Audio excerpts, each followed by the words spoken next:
I'm John Kaiser. I'm in Vancouver at the Metals Investor Forum, November 16th, 2019.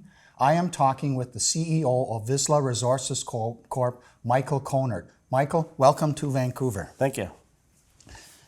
Vizsla has just taken on a very interesting project. It has a substantial balloon payment at the end of the 4 or 5 year exploration cycle, but you stitched together a district in Mexico that's been mining high-grade veins for silver and gold for hundreds of years, but all on a small scale, relative, without any sort of modern drilling.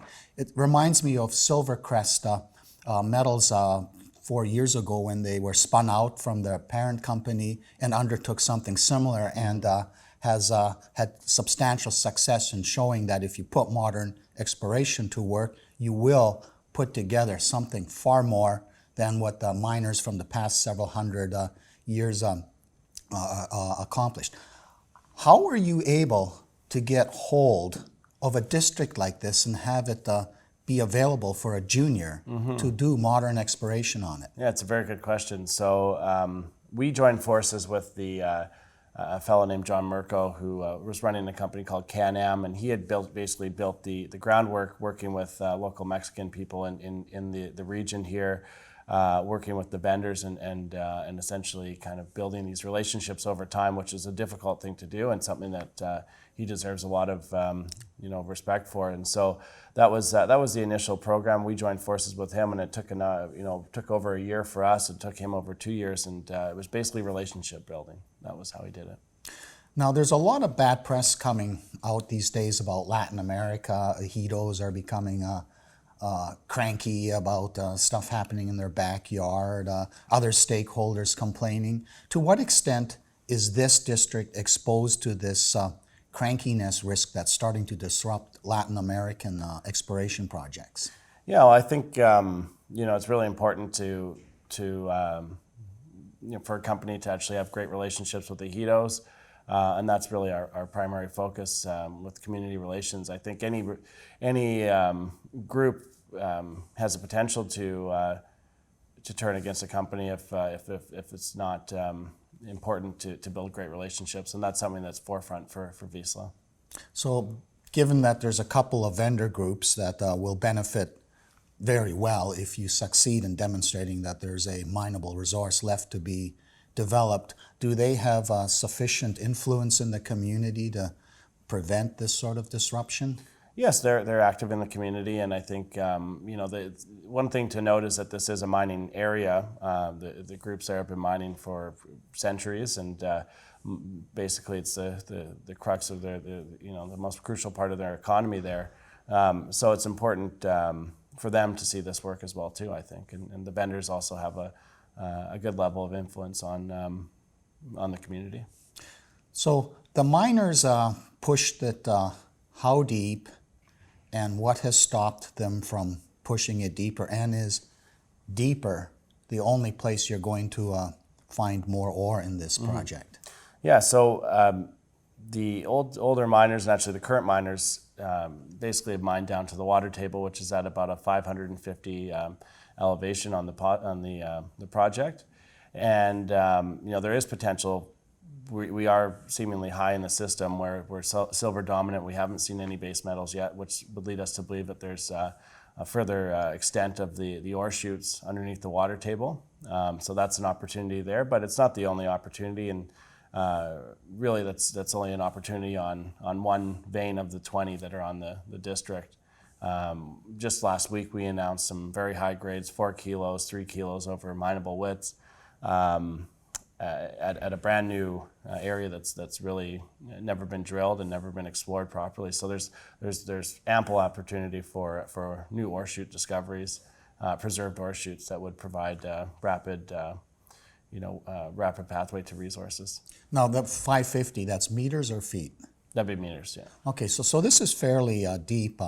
Does the topography allow you to drill from surface, or will you also be able to drill from underground to probe deeper beneath that water table? Well, we have about 35 kilometers of underground workings that we can access these ore chutes on. For instance, on the San Antonio, we sampled four levels underground workings, and that provided us with the trajectory of the ore chute there.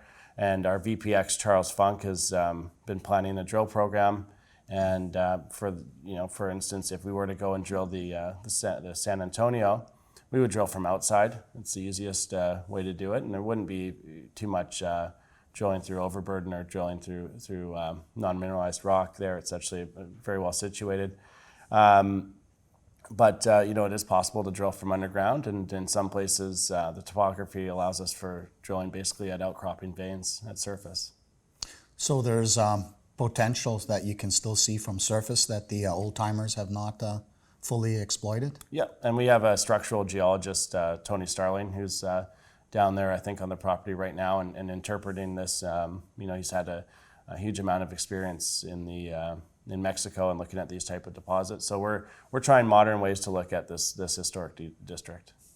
Now, these chutes can suddenly peter out at depth, and then new ones can materialize that, of course, would not have been visible to the previous miners. Are there any sort of alteration, sort of zonation type patterns that you can use through your drilling strategy to let you vector in on where these either unknown chutes might exist, or confirm that, yes, they continue or offset in some way from where they were chased down by the previous miners? Yeah, that's a good question. So with experts like Tony Starling, we're rapidly gathering that information to understand that. And every day we gain more and more information from our sampling, our mapping, and our being on the project. And I think that we'll have better information on that very shortly. But in short, there are ways that we can vector in on that.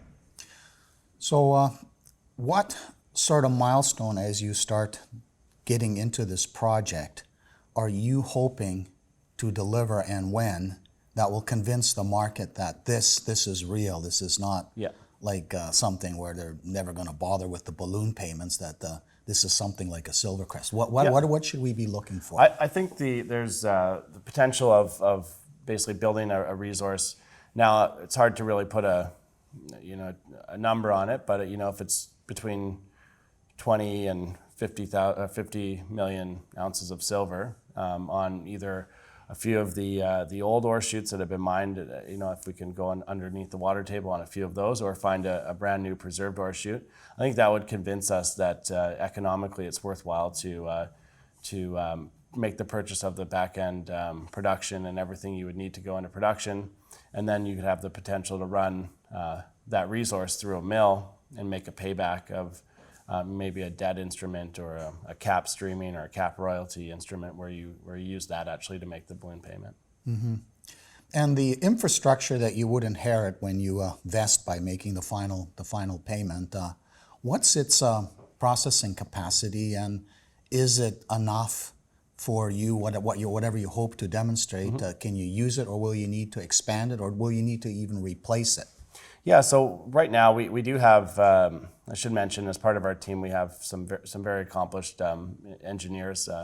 Simon Smirlik, who's the president of Ausenco Engineering, is on our board. He's a mentor and a friend of mine as well, and he's looked at these assets and looked at the infrastructure, and he's given us his opinion.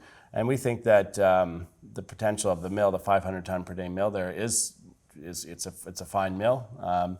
May take a little bit of capital expenditure to get it running on a very smooth level, maybe $5 or $10 million, something like that. But it's totally capable to produce a number of years of production for us.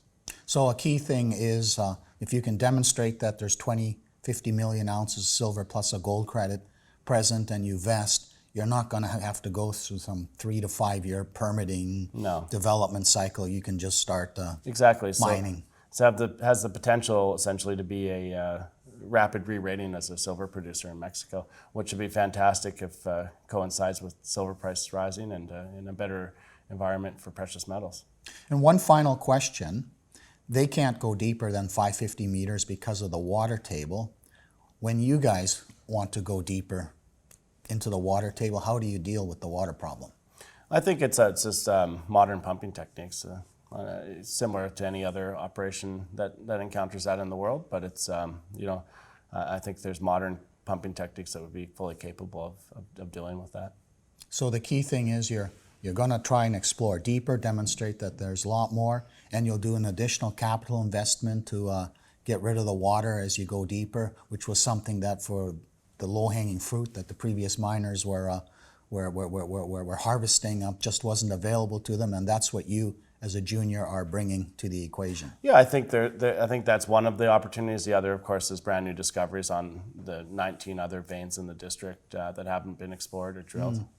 So okay, so you have near surface Yeah. vein potential too. Oh, absolutely. Yeah, this is truly district scale. The water table concept refers to just the animus vein, but like I said, there's many other veins that haven't been drilled or systematically explored at all in the district. Sounds like a great story. I've been talking with Michael Konnert of Vizsla Resources Corp. Thank you, Michael. Thank you.